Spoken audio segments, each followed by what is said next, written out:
नमस्कार, मैं हूं राज ठाकुर। आपके साथ भूपेंद्र सिंह हुड्डा प्रेस कॉन्फ्रेंस कर रहे हैं और मनोहर सरकार पर भूपेंद्र सिंह हुड्डा ने हमला किया है। उन्होंने कहा है कि 75% नौकरियों का क्या हुआ। यह सवाल भूपेंद्र सिंह हुड्डा ने पूर्व मुख्यमंत्री ने मौजूदा मुख्यमंत्री से पूछा है। ज्यादातर दूसरे राज्य के लोगों को नौकरी मिली है। 5 साल हरियाणा में रहने वाला हरियाणवी नहीं, सरकार ने 15 साल की अवधि घटाकर 5 साल की। प्रेस कॉन्फ्रेंस जरा सुनते हैं क्या कुछ कह रहे हैं।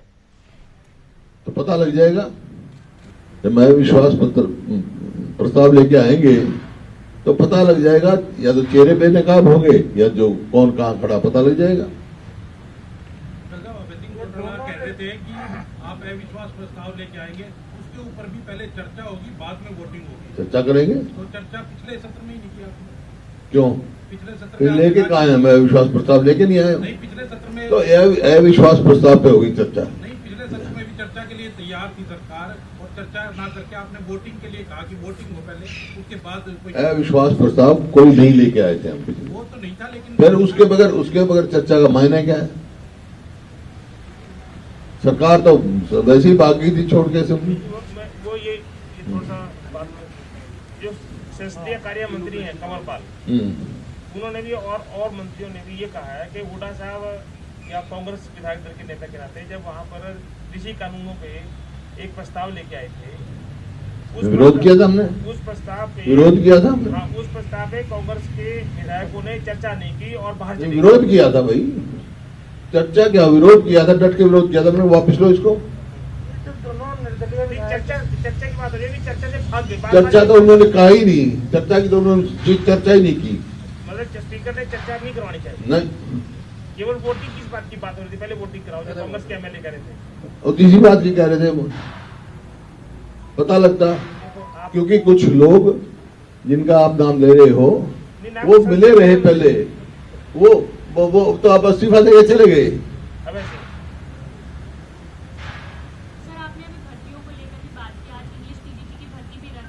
देखिए, ये ऐसा समय था। थोड़ा सा क्लैरिफाई मजा नहीं आया। क्लैरिफाई ये करना है, स्पीकर ने भी ये विशेष तौर पे कही है, अपने इंटरव्यू में बात कही है, संसदीय कार्य मंत्री ने भी कही है, गृह मंत्री ने भी कही है कि हुड्डा साहब और कांग्रेस के एमएलए ने उस पर चर्चा से भागे। कृषि कानून में चर्चा नहीं हो रही। ये असेंबली का रिकॉर्ड दिखाओ, उन्होंने कब कहा चर्चा करो, दिखाओ ना। कृषि कानून में तो चर्चा की जरूरत है, तो वापस लेना चाहिए। कानून की क्या जरूरत थी? हम तो वापस चर्चा तो जब अविश्वास पे चर्चा होगी। अविश्वास उस पर तो चर्चा जब हो रही, जब उस पर कोई हम अमेंडमेंट कर रहे हो, कर रहे हैं, आप तो कह रहे थे सीधा वापस लो। वापस लो, उसमें चर्चा की लोड़ ही नहीं थी। उसी बात में वोट मांग रहे थे हम। केंद्र के कानून वापस लेने के पर वोट करवाना था। नहीं, हम तो हैं, हाँ, धन्यवाद प्रस्ताव पे करे। बाकी उस पर चर्चा तो कोई नहीं। हमने तो कहा था वापस करो, और जब ये अड़ियल रवैया देखा कि हम फिर जब वॉकआउट किया हमने। और ये जो आपने कहा कि तो विधायक, और इसी वास्ते हमने फैसला किया अविश्वास प्रस्ताव लाएंगे। उसमें दिमान साहब ये था कि ये सरकार से मांग कर रहे थे कि आप सर्वसम्मति से एक प्रस्ताव लाओ, हाँ। भी हम केंद्र सरकार को भेजते हैं इसको रद्द करने का। वो पहले कह रहे थे कि इस पे चर्चा करो, उस पे चर्चा तो स्टेट का इशू ही नहीं है। स्टेट का तो इशू ही नहीं था। चर्चा का तो इशू नहीं था। जो हरियाणा सरकार विश्वास मत लेके आई थी, कृषि कानूनों का धन्यवाद प्रस्ताव लेके आई थी, उस पर चर्चा करवा रहे थे, उस पर आप चर्चा नहीं करना चाहते। चर्चा ही नहीं, हमने कहा था इनको वापस करो। इनको वापस को चर्चा की जरूरत नहीं। चर्चा तो जब होने तो कोई अमेंडमेंट, ये तो कोई अमेंडमेंट कर ही नहीं सकते, ये तो कुछ कर नहीं सकते, कर सकते ना छेड़ सकते उनको। आप जो भी कानून कोई केंद्र का बनता है उसमें केंद्र के कानून में अमेंडमेंट कर सकते हो क्या? चर्चा ये हो ना, कोई उसमें सुझाव दे सकते हो क्या आप यहाँ असेंबली में? पंजाब ने तो अमेंडमेंट की, पंजाब ने वही ये कह रहे थे। पंजाब ने कर दी, पंजाब ने तो कर दी, हमने तो पहले कर दी थी। हमारे तो एपीएमसी एक्ट में पहले ही है, कॉन्ट्रैक्ट एक्ट के बारे में इन्होंने कम कर दी। मैं तो 15% था, लेकिन वो इशू नहीं था। इशू ये था, हमारा सीधा मांग ये थी वापस लो। अभी आप जैसे विश्वास प्रस्ताव में अभी आपने कहा कि 2 विधायकों ने तो सरकार से समर्थन ले लिया वापस, कोई आप किसी संपर्क में है कि विश्वास प्रस्ताव पर आपका साथ देंगे? देखिए, तो मैं आपको नहीं बताऊंगा। तो भूपेंद्र सिंह हुड्डा नेता विपक्ष को आपने सुना, जो मौजूदा सरकार पर निशाना साध रहे हैं। अगली खबर का रुख कर रहे हैं। खबर गुरुग्राम से है। गुरुग्राम में दिन दहाड़े गोलियां चली है। जी हां, सरेआम गोलियों से भूनकर युवक की हत्या कर दी गई। अज्ञात बदमाशों ने मौत के घाट उतार दिया। वारदात के बाद इलाके में तनाव है। गुरुग्राम की फिरोज गांधी कॉलोनी की वारदात बताई जा रही है। बड़ी खबर गुरुग्राम से है, जहां पर दिन दहाड़े गोलियां चल गई। जी हां, दिन दहाड़े गोलियां चली। कानून व्यवस्था पर सवाल लाजमी तौर पर उठते हैं। सरेआम गोलियों से भूनकर युवक की हत्या कर दी गई। दिन दहाड़े भरी दोपहर सबके सामने एक युवक की भूनकर हत्या कर दी जाती है। ये उस गाड़ी की आप वीडियो फुटेज देख पा रहे हैं, जहां पर आगे से गोलियां मारी गई है और 4 छेद आपको गाड़ी के आगे वाले शीशे पर भी, और गोलियों के खोल भी यहां पर आप देख सकते हैं। भारी भीड़ इस दौरान यहां पर जमा हुई। अज्ञात बदमाशों ने इस वारदात को अंजाम दिया है। एक युवक को मौत के घाट उतारा है। सरेआम गोलियों से भूनकर युवक की हत्या कर दी गई है। साफ तौर पर कह सकते हैं, गुरुग्राम की फिरोज गांधी कॉलोनी में जो वारदात घटी, उसके बाद कानून व्यवस्था पर सवाल उठना लाजमी। ये जानकारी मिली कि यहाँ फायरिंग हुई है और जो डिजीज है उसको हॉस्पिटल लेके गई है और इसके मुकदमा दर्ज करने के लिए हमने कह दिया थाने के लिए। जो भी फर्दर इन्वेस्टिगेशन होगी विल आइडेंटिफाई। कहाँ की घटना है सर जी और कितने बजे की वारदात है? ये यहाँ की गांधी कॉलोनी है, पुलिस स्टेशन हमारा पड़ता है उसी में अभी आने से पहले कितनी गोलियां मारी गई? वो भी कौन है मृतक, कहाँ का रहने वाला है? अभी तक जितना बताया गया है वैसे ही गाँव से। तो चलिए सीधे रुख करते हैं। गुरुग्राम का संवाददाता धर्मवीर शर्मा हमारे साथ जुड़े हैं। धर्मवीर, पहले तो दो सवाल कि जिन लोगों ने इस वारदात को अंजाम दिया, क्या वो पुलिस गिरफ्त में है, पता चल पाया वो कौन थे? और दूसरा अहम सवाल ये है कि जिस शख्स को मारा गया ये था कौन? बिल्कुल, देखिए मनीष नाम का ये युवक है जो कि गुरुग्राम के बसई गांव का रहने वाला है और ये 11-11:30 बजे के आसपास फिरोज गांधी कॉलोनी में अपने दोस्त से मिलने आया था। गाड़ी में ही बैठा था और गाड़ी में बैठ के अपने दोस्त से मिला था। जैसे ये वापस जाने लगा उसी वक्त वहां पर घात लगाकर बैठे हुए थे 2 बदमाश, जिन्होंने इसे दोनों तरफ से घेर के और गोलियां परेशानी शुरू कर दी। शीशे से गोलियां मारी गई, बल्कि जो साइड ड्राइवर साइड का ग्लास और जो साइड की जो सीट होती है दूसरी, उस तरफ से भी गोलियां मारी गई। करीब 2 दर्जन जो खाली खोल हैं गोलियों के, वो गुरुग्राम पुलिस को मिले हैं। यानी कि करीब 20 से ज्यादा गोलियां यहाँ पर चलाई गई हैं। अब मृतक को गोली लगी कितनी है ये पोस्टमार्टम के बाद ही साफ हो पाएगा। गुरुग्राम पुलिस फिलहाल इसको सभी एंगल से जांच कर रही है कि कहीं कोई पुरानी रंजिश तो नहीं है या फिर कोई गैंगवार तो नहीं है, क्योंकि इन दोनों ही पहलुओं पर गुरुग्राम पुलिस जांच कर रही है। अभी तक किसी की गिरफ्तारी इस पूरे मामले में नहीं हुई है।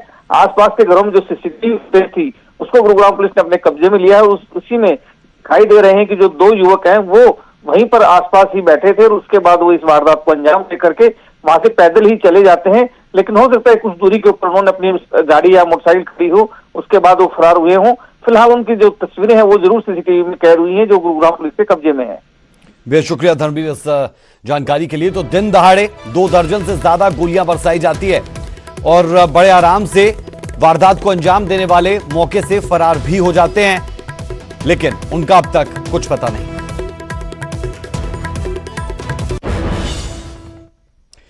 गुरुग्राम के बाद खबर सोनीपत से है, जहां पुलिस अपराधियों पर लगाम लगाने में विफल साबित हो रही है। ताजा मामला शहर के पटेल नगर में सामने आया। आटा लेने चक्की पर गए एक व्यक्ति की पीट कर हत्या कर दी गई। एक युवक ने शख्स को मामूली सी बात पर इतना पीटा कि इलाज के दौरान उसकी मौत हो गई। घटना का पता तब चला जब मृतक शख्स काफी देर तक घर नहीं पहुंचा और जब परिजन उसकी तलाश में गए तो वो अधमरी हालत में मिला, जिसके बाद परिजन उसे अस्पताल लेकर गए, जहां इलाज के दौरान उसकी मौत हो गई। परिजनों की शिकायत पर पुलिस ने हत्या का मामला दर्ज कर तफ्तीश शुरू कर दी है।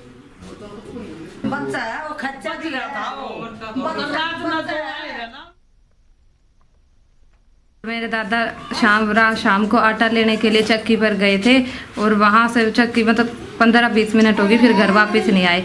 फिर माँ गई देखने के लिए और दादा सड़क पर बेहोश पड़े थे। उसको वो डॉक्टर से उन्होंने खूब मारा, बहुत मारे बेचारे के। और उसकी लड़ाई झगड़ा में यहाँ दौरान इलाज मौत हो चुकी है।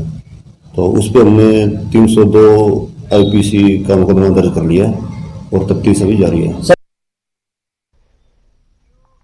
और अब खबर पेहोवा से हैं, जहां पूर्व कृषि मंत्री जसविंदर सिंह संधू के बेटे जसतेज संधू पर फायरिंग कर दी गई और हमलावर मौके से फरार भी हो गए। गनीमत यह रही कि फायरिंग में जसतेज संधू बाल बाल बच गए। मामला अंबाला हिसार रोड पर टोल प्लाजा का बताया गया। घटना के वक्त जसतेज संधू किसान आंदोलन से लौट रहे थे, तभी दो अज्ञात बाइक सवार बदमाशों ने उन पर गोलियां चला दी और फरार हो गए। पुलिस अब बदमाशों की तलाश कर रही है।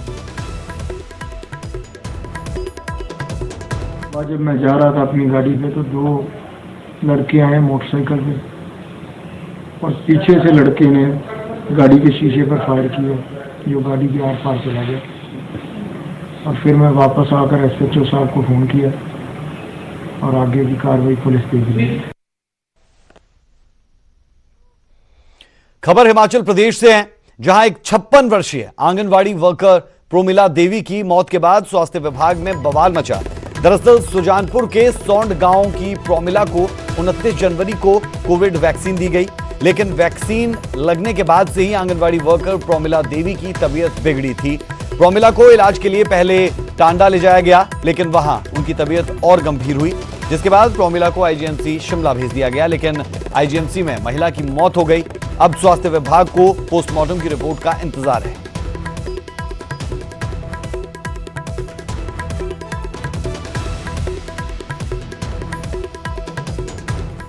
बट टांडा में थोड़ी जब उनकी कंडीशन डिटीरियोरेट हो गई तब उनको शिमला शिफ्ट किया गया, IGMC शिमला में शिफ्ट किया गया था और उसी रात उनकी अर्ली मॉर्निंग शिमला में डेथ हुई है। यही पोस्टमार्टम होगा, उसके बाद उसका एनालिसिस के लिए उसके वो जाएंगे। Maybe take 6 weeks, minimum 6 weeks बोल रही हूँ, पर हो सकता है इससे ज़्यादा टाइम भी लग जाए। तो आज पोस्टमार्टम हो रहा है, IGMC में अभी चल रहा है। तो ये बेहद अहम खबर वैसे तो हमीरपुर से, जहां पर 56 वर्षीय आंगनवाड़ी वर्कर प्रोमिला देवी की मौत के बाद स्वास्थ्य विभाग में बवाल मचा। दरअसल सुजानपुर के सौंड गांव की प्रोमिला को 29 जनवरी को 29 जनवरी को कोविड वैक्सीन दी गई थी। 28 दिन के बाद दूसरी और आखिरी डोज लगती है, लेकिन उससे पहले ही प्रोमिला देवी की मौत हो गई। लेकिन वैक्सीन लगने के बाद से आंगनवाड़ी वर्कर प्रोमिला देवी की दरअसल तबीयत रेगुलरली खराब थी। प्रोमिला को इलाज के लिए पहले टांडा ले जाया गया, लेकिन वहां तबीयत और गंभीर जब हुई तो उसके बाद हिमाचल की राजधानी शिमला के सबसे बड़े सरकारी अस्पताल IGMC उन्हें भेजा गया, लेकिन IGMC में महिला की मौत हो गई। अब स्वास्थ्य विभाग को पोस्टमार्टम की रिपोर्ट का इंतजार है। जी हां, IGMC में महिला की मौत हो गई और अब स्वास्थ्य विभाग को पोस्टमार्टम की रिपोर्ट का इंतजार है कि पोस्टमार्टम की रिपोर्ट में क्या आता है, क्योंकि वैक्सीन का दौर लगातार चल रहा है। हिंदुस्तान से पड़ोसी मुल्कों ने और साथ साथ और दूसरे मुल्कों ने भी जो वैक्सीन है उसे लिया है। अब ऐसे में जब अपने ही देश के एक राज्य में इस तरीके की घटना होती है तो फिर उसे कैसे डील किया जाएगा, इस तरफ भी जरूर निगाहें रहेगी, क्योंकि यह बहुत बड़ा और गंभीर मामला हो जाता है कि एक 56 वर्षीय आंगनवाड़ी वर्कर प्रोमिला देवी की वैक्सीन लगने के बाद मौत हो जाती है।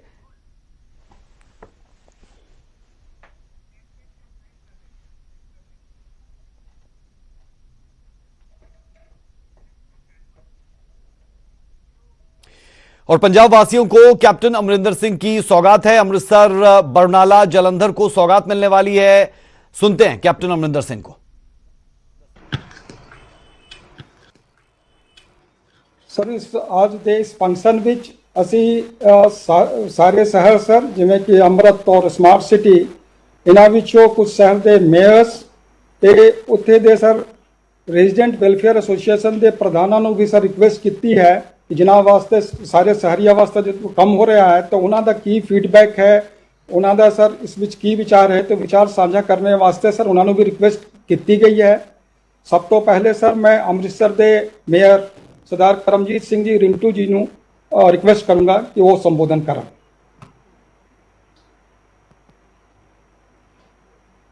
बहुत ही सत्कारयोग, आ रही है आवाज?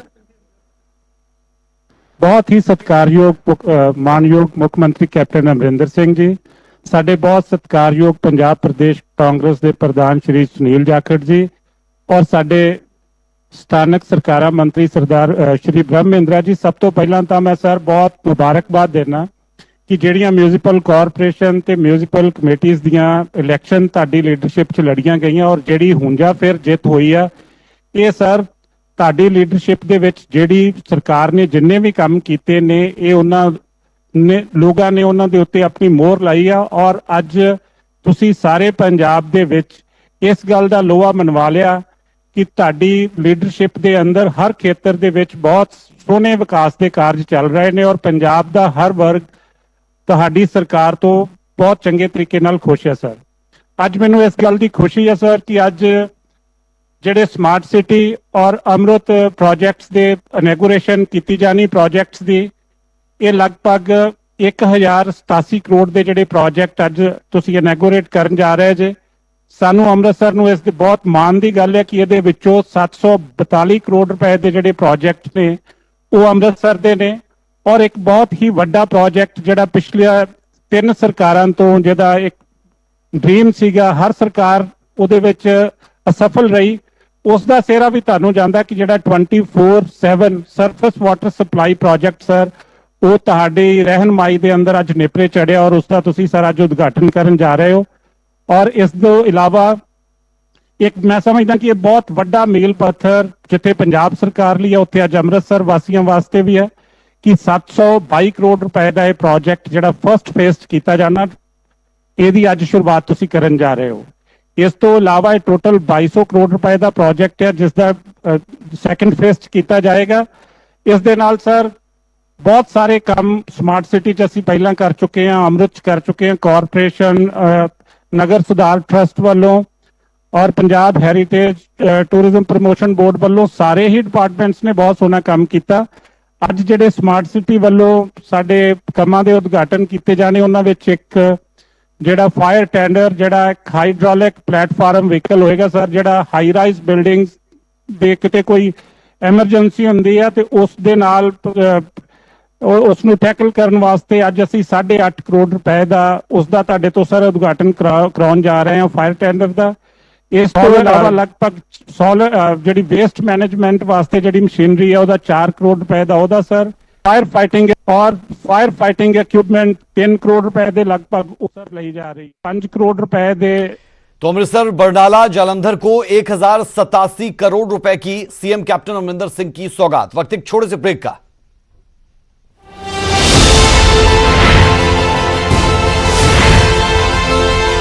मौत पर आईजीएमसी प्रबंधन का बयान, वैक्सीन से मौत के अब तक साक्ष्य नहीं मिले।